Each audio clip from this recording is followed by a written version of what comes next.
sekarang kita akan mendengarkan kesaksian dari Pak Dede Wijaya, salah satu mitra kami dari Gerakan Baca Alkitab GBA, yang juga mulai Gerakan Baca Alkitab dari Facebook ya. Nanti kita akan dengarkan gimana ceritanya, dan silahkan waktu dan tempat saya persilahkan ke Pak Dede. Ya, terima kasih Saudari Jennifer dan juga Pak Yance yang sudah membuka di dalam doa. Di dalam ibadah penutupan Gerakan Baca Alkitab Aba 90 gelombang ke-8 ya, kalau nggak salah ini. Saya ucapkan selamat kepada Bapak Ibu Saudara yang sudah menyelesaikan pembacaan Perjanjian Baru selama 90 hari gitu ya. Dan saya sendiri, Pak Dede Wijaya, adalah salah satu rekan dari grup Aba 90 dari Benih yang Baik. Kami sudah bekerja sama di Aba 90 untuk pembacaan yang 2 pasal sudah kami lakukan dan PB-nya sudah selesai begitu ya. Namun di grup WA kami, di WhatsApp kami meneruskannya ke Perjanjian Lama begitu. Bapak Ibu Saudara-saudari, terima kasih untuk kesempatan yang diberikan pada saya. Saya di Jakarta posisinya saat ini. Selamat malam tuh Pendeta Pak Arianto nanti yang akan membawakan firman Tuhan bagi kita. Saya sedikit memberi kesaksian. Waktu pertama-tama memulai gerakan baca Alkitab, terus terang saya itu hanya mengikuti grup yang dimulai oleh anak-anak muda yang mungkin usia remaja begitu ya, dari sebuah gereja, tapi dia lintas denominasi, siapa saja boleh ikut. Dan akhirnya saya diajakin ikut begitu. Sekitar berapa, mungkin hampir 8 tahun lalu mungkin. Untuk membaca Alkitab waktu itu 5 pasal per hari. Cukup banyak ya, sehari 5 pasal begitu. Waktu itu dimulai dari PB, saya coba ikut, dan akhirnya bisa selesai juga PB. Perjanjian Baru, kita tahu Perjanjian Baru itu hanya 260 pasal saja Bapak Ibu Saudara, jadi tidak begitu panjang. Sedangkan Perjanjian Lama itu lebih panjang, hampir 3 kalinya, 929 pasal. Nah, di grup PB kami bisa selesai karena memang mereka punya tim Gerakan Baca Kitab yang baik, beberapa pengurusnya begitu ya Bapak Ibu Saudara. Mereka bisa memberikan laporan yang rutin, siapa yang selesai baca hari itu mereka reportkan nama-namanya, jadi membuat kita yang mungkin tertinggal itu jadi mau semangat membaca Alkitab. Dan akhirnya selesai juga kami di Perjanjian Baru. Lepas dari situ saya dan beberapa rekan saya mencoba memulai gerakan baca Alkitab begitu. Anak-anak muda juga yang saya undang, teman-teman satu gereja, untuk menjadi admin, karena saya tahu untuk gerakan baca kitab jika semuanya dihandle satu orang saja itu tentu akan menyita banyak waktu dan tentu mengurusnya akan lebih rumit dibanding kita kerja bareng-bareng bersama-sama. Bapak Ibu Saudara, akhirnya beberapa teman saya ajak sekitar 6 orang, kami membuat grup Facebook Gerakan 1 Juta Orang Baca Alkitab begitu. Wah, targetnya sangat ambisius ya. Gerakan 1 juta orang baca Alkitab. Pikir saya mungkin jumlah orang Kristen begitu banyak di Indonesia, 1 juta Facebook mungkin bisa gitu. Namun ternyata tidak mudah. Dari yang bergabung hanya sekitar 5.000-an saja gitu, tidak banyak karena memang yang bermain medsos zaman-zaman itu juga mungkin tidak sebanyak sekarang ya, generasi muda, handphone dengan gampang, internet lebih mudah begitu Bapak Ibu. Dan kami mulai dari gerakan baca kitab 3 pasal pernah selesai, 2 pasal juga pernah. Kemudian sempat vakum yang di Facebook, kami mulai di grup Line dan WhatsApp. Karena zaman handphone semua sudah pegang handphone dari anak kecil sampai usia tua, mereka pakai handphone baik di daerah, di kota, yang penting punya jaringan dan handphone yang lumayan bisa Line atau medsos WhatsApp itu sangat membantu. Kami sudah memulainya dari 4 pasal, 3 pasal, 2 pasal, 1 pasal kami belum pernah memulai Bapak Ibu Saudara. Kalau baca kitab 1 pasal saya pikir dengan jumlah pasal kitab 1189 pasal itu butuh waktu hampir 4 tahun. Saya pikir itu butuh energi yang banyak dan jadinya kami hanya membaca 2 pasal pernah, 3 pasal pernah, 4 pasal pernah begitu. Bapak Ibu saudara-saudara yang kasih Tuhan, kita punya banyak contoh orang-orang yang sudah membaca Alkitab selesai itu, ada yang mungkin puluhan kali sudah pernah, ada yang ratusan kali, bahkan yang salah satu tokoh yang saya kagumi namanya itu Dr. Abraham Park, seorang pendeta Presbyterian di Korea Selatan, dan dia menulis banyak buku. Pengakuannya dia sudah membaca Alkitab 1.800 kali begitu. 1.800 kali. Wow, luar biasa. Saya pikir 1.800 kali tidak ada yang mengalahkan dia. Seandainya memang benar apa yang dia katakan, kita anggap saja dia benar 1.800 kali baca. Saya coba hitung-hitung begitu. Kira-kira dia butuh waktu berapa tahun sih untuk baca sampai 1.800 kali gitu.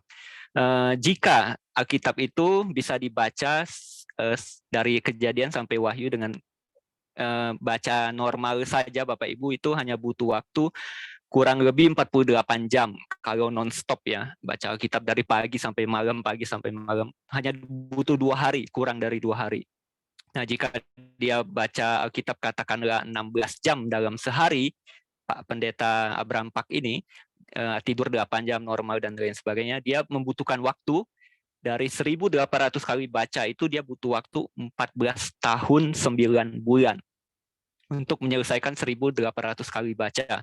Dan saya tahu usianya hampir 80-an lebih waktu meninggalnya. Jadi bukan hal yang mustahil bagi dia tentunya kalau 1.800 kali baca. Namun saya tidak mengajak Anda untuk membaca sebanyak itu Bapak Ibu Saudara-saudari.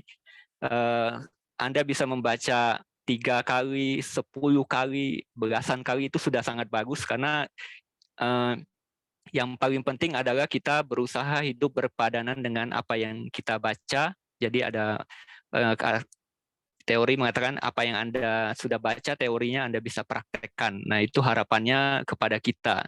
Apakah orang yang membaca begitu banyak Alkitab berkali-kali itu banyak waktu? Tidak, pasti ada manfaatnya bagi dia. Orang ini seorang pendeta, dia perlu menyusun banyak khotbah, dan dia juga menghasilkan banyak buku yang menjadi berkat, yaitu seri sejarah penebusan.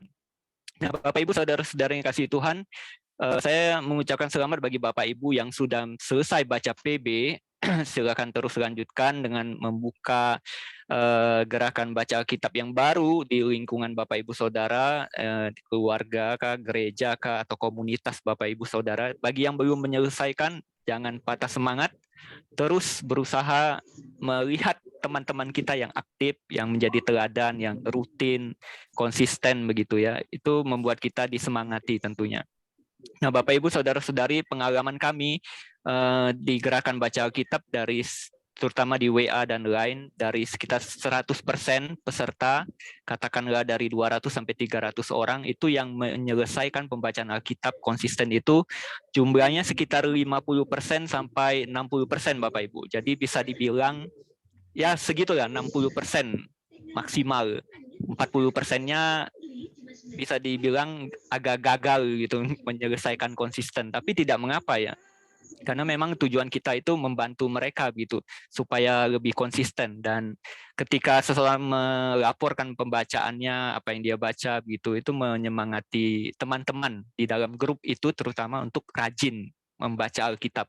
Kita tahu Alkitab ini banyak manfaatnya. Saya kutip dari 2 Timotius 3 ayat 16, surat Paulus kepada pemuda Timotius, 2 Timotius 3 ayat 15-16. Ingatlah juga bahwa sejak kecil engkau sudah mengenal kitab suci yang dapat memberi hikmat kepadamu dan menuntun engkau kepada keselamatan melalui iman kepada Kristus Yesus. Ini TB2, seluruh kitab suci diilhamkan Allah dan bermanfaat untuk mengajar, untuk menyatakan kesalahan, untuk memperbaiki kelakuan, dan untuk mendidik orang dalam kebenaran. Dengan demikian, tiap-tiap manusia kepunyaan Allah diperlengkapi untuk setiap perbuatan baik. Jadi Bapak Ibu Saudara, Rasul Paulus memberitahu kepada pemuda Timotius bahwa membaca kitab suci itu banyak manfaatnya, yaitu memberi hikmat. Yang kedua, menuntun kepada keselamatan. Yang ketiga, untuk mengajar, untuk menyatakan kesalahan. Kita manusia berdosa, Alkitab ini memberitahu kita juga apa dosa, kesalahan kita. Kemudian untuk memperbaiki kelakuan, jadi ada teori, ada prakteknya, dan untuk mendidik orang dalam kebenaran. Nah, Bapak Ibu, ada begitu banyak manfaat yang disampaikan Rasul Paulus kepada pemuda Timotius ini. Kiranya itu menjadi kekuatan bagi kita ketika kita membaca Alkitab ini, kita mengimaninya sebagai firman Tuhan, sehingga kita juga mendapatkan banyak manfaat begitu dari pembacaan Alkitab. Ketika kita membaca di dalam grup, ada yang kesulitan, Anda bisa bertanya di dalam grup itu. Tentu beberapa teman kita yang mungkin pengetahuannya lebih baik dari kita bisa menjelaskannya, menjawab pertanyaan Anda, Bapak Ibu Saudara-saudari, dan itu menjadi berkat bagi grup itu terutama. Jadi Bapak Ibu Saudara-saudari, teruslah membaca firman Tuhan. Kita tahu terutama di masa-masa pandemi, dari 2019 sampai 2022, itu banyak orang berada di rumah, tidak bisa kemana-mana. Salah satu penghiburan kekuatan bagi mereka adalah membaca firman Tuhan. Beberapa anggota grup baca kami ada yang dari anak kecil, karena mereka keluarga, jadi sekeluarga mereka membaca bersama-sama, mereka laporkan di grup WA. Ada juga yang sudah lansia, bahkan ketika pembacaan belum selesai, sudah dipanggil Tuhan duluan, Bapak Ibu Saudara ya. Jadi perjuangan membaca firman Tuhan itu bukan hanya dari kecil, tapi sampai tua, bahkan sampai dipanggil Tuhan. Dan itu satu penghiburan bagi kami yang di dalam grup melihat teladan yang diberikan dari orang tua, dari anak kecil. Kami jadi disemangati. Kami hanya admin menyediakan fasilitas, dan kami berterima kasih pada Benih yang Baik, dan ABA 90 sudah memberikan tempat fasilitas bagi kami, dan juga lewat sertifikat dan Alkitab TSI menyemangati kami juga tentunya. Dan saya yakin kesaksian kami pun kiranya memberkati bagi Bapak Ibu Saudara-saudari. Terima kasih atas kesempatan yang diberikan kepada saya, Pak Dede Wijaya, dan waktu saya kembalikan kepada Saudari Jennifer dan kepada Pak Arianto. Terima kasih, Tuhan Yesus memberkati kita semua. Amin. Amin. Terima kasih Pak Dede atas kesaksiannya yang sungguh luar biasa dan menguatkan kita. Nanti di akhir juga saya akan berikan buka ruang kesaksian buat Bapak Ibu yang mau bercerita mengenai pengalamannya kemarin, bagaimana ketika baca firman selama 90 hari,